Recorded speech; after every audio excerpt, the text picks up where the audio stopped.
kebijakan moneter jelas berpengaruh bagi Amerika Serikat dalam menjaga stabilitas harga dan memastikan lapangan kerja optimal di negara tersebut. Menurutnya, tanpa independensi, stabilitas ekonomi Amerika Serikat dan dampaknya ke seluruh dunia sebagai ekonomi terbesar global akan sangat mengkhawatirkan.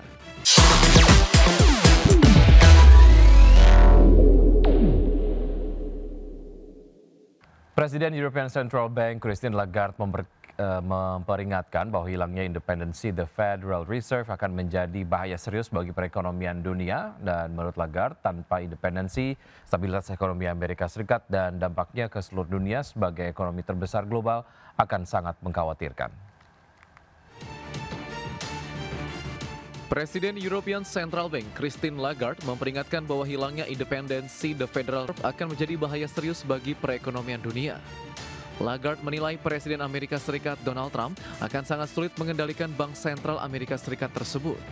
Hal ini mengingat ada presiden hukum yang melindungi posisi para gubernur The Fed dari pemecatan. Lagarde melanjutkan, kebijakan moneter jelas berpengaruh bagi Amerika Serikat dalam menjaga stabilitas harga dan memastikan lapangan kerja optimal di negara tersebut. Menurutnya, tanpa independensi, stabilitas ekonomi Amerika Serikat dan dampaknya ke seluruh dunia sebagai ekonomi terbesar global akan sangat mengkhawatirkan.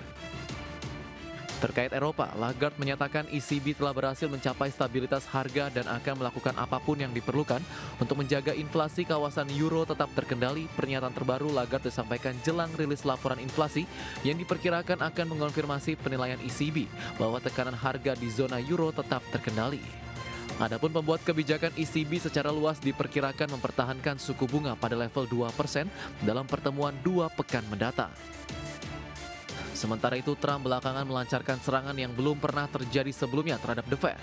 Ia berulang kali menuntut penurunan suku bunga yang dianggap terlalu tinggi, serta kerap mengecam ketua Jerome Powell. Selain itu, Trump juga berupaya memecat Gubernur Lisa Cook atas dugaan penipuan kredit kepemilikan rumah. Berbagai sumber IDX Channel. Ya, pemirsa, harga minyak Brent menguat 1% pada perdagangan di hari Senin terkatrol kekhawatiran meningkatnya serangan udara antara Rusia dan Ukraina yang berpotensi mengganggu pasokan serta pelemahan dolar Amerika Serikat yang memberi dukungan tambahan. Minyak mentah berjangka Brent ditutup naik 1% menjadi 68,15 dolar per barrel, sedangkan minyak mentah berjangka Texas atau West Texas Intermediate melonjak 1,1% menjadi 64,68 dolar per barrel. Terkait dengan konflik Rusia-Ukraina, Presiden Ukraina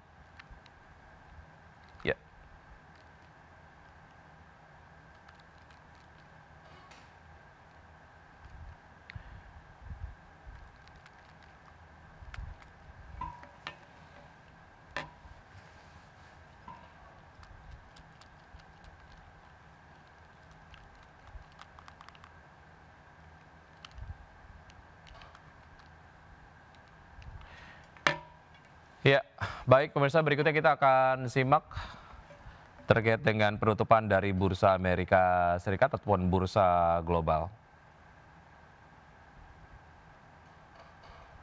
Oke, baik, kita langsung ke Bursa Eropa pemirsa.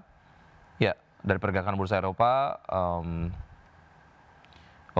berakhir di zona hijau pada hari Senin ditopang saham pertahanan serta lonjakan saham Novo Nordisk. Indeks Eropa Stock 600 ditutup menguat 0,23% ke level 551,43. Bursa regional utama juga berakhir di area positif dengan indeks DAX Jerman menguat 0,57% ke 24.037 dan indeks FTSE 100 Inggris naik 0,1% ke posisi 9.196.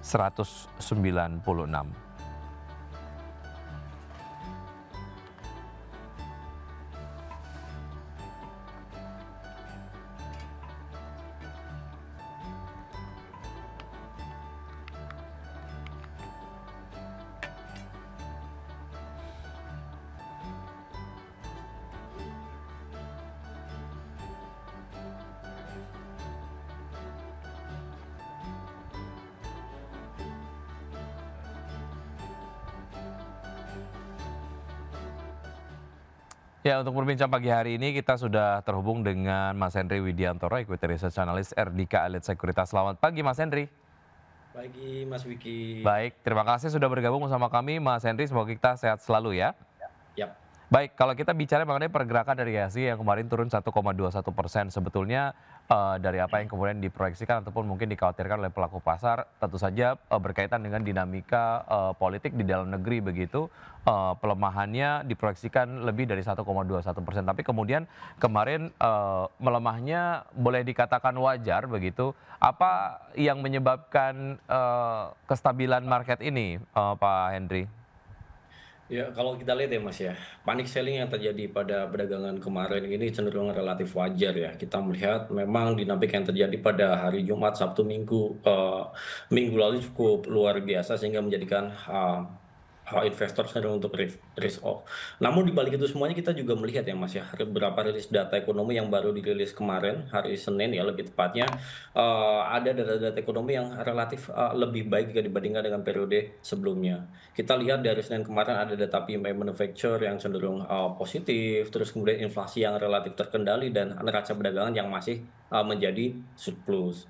Dan kita lihat juga market global sebenarnya nggak ada gejolak, sehingga nggak ada trigger bagi market untuk mengalami pelemahan signifikan selanjutnya.